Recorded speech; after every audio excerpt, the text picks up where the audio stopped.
আজ শুভ মাকড়ী সপ্তমী। আজকের দিনে বেশ কয়েকটি মহত্বপূর্ণ ঘটনা ঘটেছিল। যেমন মহান পিতা পুত্রের মিলন, অর্থাৎ পিতা সূর্য ভগবানের সঙ্গে তার সুযোগ্য পুত্র শনি মহারাজের মিলন হয়েছিল।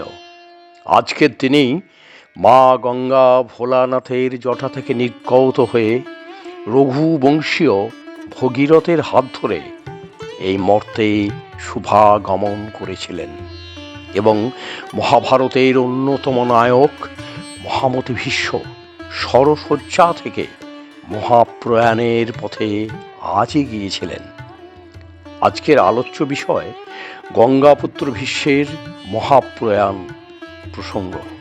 তার আগে একটি কথা, সকল সুধীর কাছে স্বনির্বদ্ধ আবেদন, ভিডিওটি সম্পূর্ণ দেখবেন এবং দয়া করে সাবস্ক্রাইব, লাইক ও শেয়ার করে দেবেন। চলুন আমরা মহাভারতের যুগে ফিরে যাই। সেদিনটা ছিল কুরুক্ষেত্র যুদ্ধের নবম দিনের রাত্রি। মহামতি ভীষ্মের পরাক্রমে প্রত্যহ 10,000 করে পাণ্ডু সেনা নিহত হচ্ছে। ভীষ্ম প্রতিজ্ঞাবদ্ধ ছিলেন যে পঞ্চপাণ্ডবের কোনো ক্ষতি তিনি করবেন না। সেই জন্য ওই 5 ভাই আজও অক্ষত আছেন। ওই রাত্রে পাণ্ডু শিবির খুবই গম্ভীর আলোচনায় রত। যে কোনোভাবেই হোক ভীষ্মকে বধ করতেই হবে, কিন্তু কিভাবে? অমর বর প্রদত্ত মৃত্যু স্বয়ং ওনার হাতের মুঠোয়। উনি নিজে না চাইলে ওনার মৃত্যু অসম্ভব। অনেক সলা পরামর্শের পর ভগবান বাসুদেব যুধিষ্ঠিরকে বললেন, আচ্ছা বড় ভাই, যুদ্ধের প্রথম দিন গঙ্গাপুত্র তোমাকে বিজয়ী হবার বর দিয়েছিল না? এখন তুমি ওনার কাছে গিয়ে ওনার সেই বিজয়ী হবার বর ফিরিয়ে দিয়ে এসো। ওনার কথার মান তো রাখতে হবে, কারণ তোমার জয় পরাজয়ের মাঝে তো স্বয়ং উনি ধনুর্বাণ নিয়ে দাঁড়িয়ে আছেন।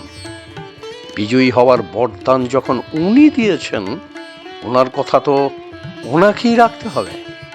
আর হ্যাঁ, আর একটা কথা, তুমি তোমার সঙ্গে অর্জুনকেও সঙ্গে করে নিয়ে যাবে, কেমন? ভগবানের কথা মতো যুধিষ্ঠির ও অর্জুন ভীষ্মের গৃহে প্রবেশ করে সাষ্টাঙ্গে প্রণাম করলেন। ভীষ্ম আশীর্বাদ দেবার উদ্দেশ্যে হাত তুলতেই পাণ্ডুপুত্র বললেন, না না পিতামহ, আপনি আর আশীর্বাদ দেবেন না।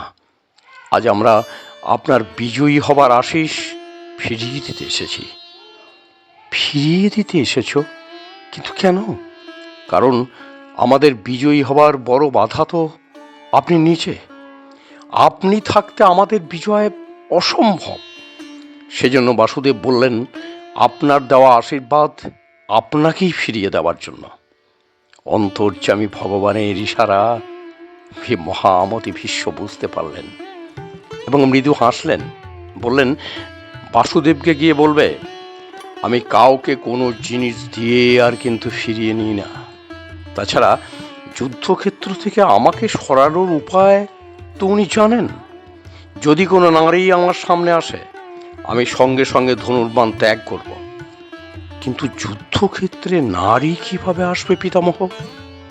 সে কথা না হয় বাসুদেবকে গিয়েই তোমরা জিজ্ঞাসা করো।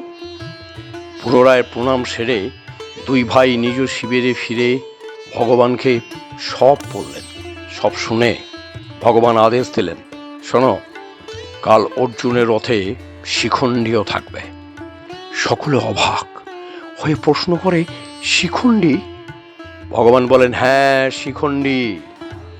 ও তোমাদের কাছে অর্ধপুরুষ, কিন্তু ভীষ্মের কাছে ও কিন্তু নারী। অম্বারূপী শিখণ্ডীকে দেখে ভীষ্ম নিশ্চয়ই চিনতে পারবে। অম্বা বহুবার জন্ম নিয়ে এই জন্মে শিখণ্ডী নাম ধারণ করেছে ভীষ্ম বধের জন্য। পরের দিন ছিল দশমী। সেই দিনই আবার যুদ্ধ শুরু হলো। যুদ্ধে ভীষ্ম দেখেন অর্জুনের রথে শিখণ্ডী দণ্ডায়মান। সঙ্গে সঙ্গে উনি শিখণ্ডীধারী অম্বাকে চিনতে পারেন এবং অম্বার ঋণ পরিশোধের জন্য উনি ধনুক বাণ রেখে দেন। আর সেই মুহূর্তে অর্জুন স্বরে স্বরে ভীষ্মকে বিদ্ধ করেন ও সরসজ্জায় শায়িত করে দেন। কিন্তু ইচ্ছামৃত্যু থাকার জন্য ভীষ্ম ওই দিন প্রাণ ত্যাগ করেন নাই।